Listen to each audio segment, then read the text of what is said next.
പ്രതിപക്ഷ പ്രതിഷേധത്തിനിടെ മഹാത്മാഗാന്ധി ദേശീയ ഗ്രാമീണ തൊഴിലുറപ്പ് പദ്ധതിക്ക് പകരം കൊണ്ടുവന്ന വിബിജി റാംജി ബിൽ ലോക്സഭയിൽ പാസാക്കി. മന്ത്രിയുടെ മറുപടി പ്രസംഗം നടക്കുന്നതിനിടെ ബിൽ വലിച്ചുകീറി പ്രതിപക്ഷം പ്രതിഷേധിച്ചു. ബഹളത്തിനിടെ ശബ്ദ വോട്ടോടെയാണ് ബില്ല് പാസാക്കിയത്.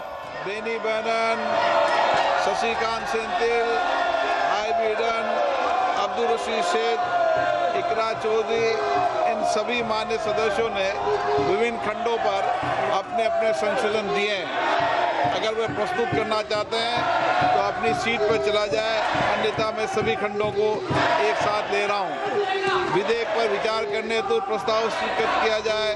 जो सदस्य इसके पक्ष में आ गए, जो सदस्य विरोध में ना गए, मेरे विचार में निर्णय हाँ वालों के पक्षवा विधेयक पर विचार करने को प्रस्ताव को स्वीकृत किया। अब सभा विधेयक पर खंडवार विचार करेगी। प्रश्न ये कि खंड 2 से 37 विधेयक का बने. കൂടുതൽ വിവരങ്ങളുമായി രാകേഷാണ് ചേരുന്നത്. രാകേഷ്, വലിയ പ്രതിഷേധമുണ്ടായിരുന്നെങ്കിലും ആ ബില്ല് ലോക്സഭ കടന്നിരിക്കുന്നു. എന്തൊക്കെയാണ് വിശദാംശം?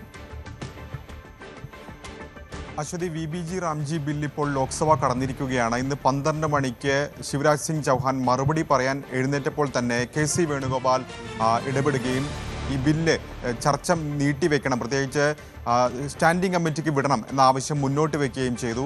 ഇതിൽ സ്പീക്കറുടെ ഇടപെടലുണ്ടായി. സ്പീക്കർ പറഞ്ഞത് ഇന്നലെ ഇക്കാര്യത്തിൽ വിശദമായ ചർച്ച നടന്നതാണ്. ഏതാണ്ട് 10 മണിക്കൂറിലധികം ചർച്ച നടന്നു. മാത്രവുമല്ല, പുലർച്ചെ 1:35 വരെ സഭ സമ്മേളിച്ചതാണ്. പറയാനുള്ളവർക്കെല്ലാം തന്നെ അവസരം ലഭിച്ചതാണ്. അപ്പോൾ നടപടികളുമായി മുന്നോട്ട് പോകുന്നു എന്ന കാര്യം സ്പീക്കർ അറിയിച്ചു. തുടർന്നാണ് ശിവരാജ് സിംഗ് ചൗഹാൻ മറുപടി പ്രസംഗം ആരംഭിച്ചത്. ഏതാണ്ട് 40 മിനിറ്റ് നേരമാണ് ശിവരാജ് സിംഗ് ചൗഹാന്റെ മറുപടി പ്രസംഗം നീണ്ടു നിന്നത്. പക്ഷേ ഈ ഘട്ടത്തിലെല്ലാം തന്നെ പ്രതിപക്ഷത്തിന്റെ ശക്തമായ പ്രതിഷേധം ഉണ്ടായിരുന്നു. ആദ്യം നടുത്തളത്തിറങ്ങിക്കൊണ്ട് പ്രതിപക്ഷം പ്രതിഷേധിച്ചു. മാത്രവുമല്ല, ഈ ഘട്ടത്തിൽ ബില്ലിന്റെ കോപ്പി കീറിയെറിഞ്ഞുകൊണ്ടും ശക്തമായ പ്രതിഷേധം പ്രതിപക്ഷത്തിന്റെ ഭാഗത്തുനിന്നുണ്ടായി. ശിവരാജ് സിംഗ് ചൗഹാൻ ആകട്ടെ ഈ മറുപടി പറഞ്ഞത് ഏതാണ്ട് പിന്നിലേക്ക് ഇറങ്ങിയെന്ന്, ഏതാണ്ട് 2-3 റോ പിന്നിലേക്ക് ഇറങ്ങി എന്നുകൊണ്ടാണ് മറുപടി പറയുകയും ചെയ്തത്. അദ്ദേഹം ചൂണ്ടിക്കാണിച്ച പ്രധാനപ്പെട്ട കാര്യം, അതായത് കോൺഗ്രസിനെ അടക്കം വലിയ വിമർശനം അദ്ദേഹം നടത്തി. ഒപ്പം തന്നെ ഈ ബില്ലിന്റെ നേട്ടങ്ങളെക്കുറിച്ച് പറഞ്ഞു. അതായത് മഹാത്മാഗാന്ധിയുടെ പേരല്ല പലപ്പോഴും കോൺഗ്രസ് സർക്കാരുകൾ പല പദ്ധതികൾക്കും നൽകിയിരുന്നത്, മറിച്ച് രാജീവ് ഗാന്ധിയുടെയും ഇന്ദിരാഗാന്ധിയുടെയും ഒക്കെ തന്നെ പേരുകളാണ് പല പദ്ധതികൾക്കും കോൺഗ്രസ് നൽകിയെന്ന വിമർശനം അദ്ദേഹം നടത്തി.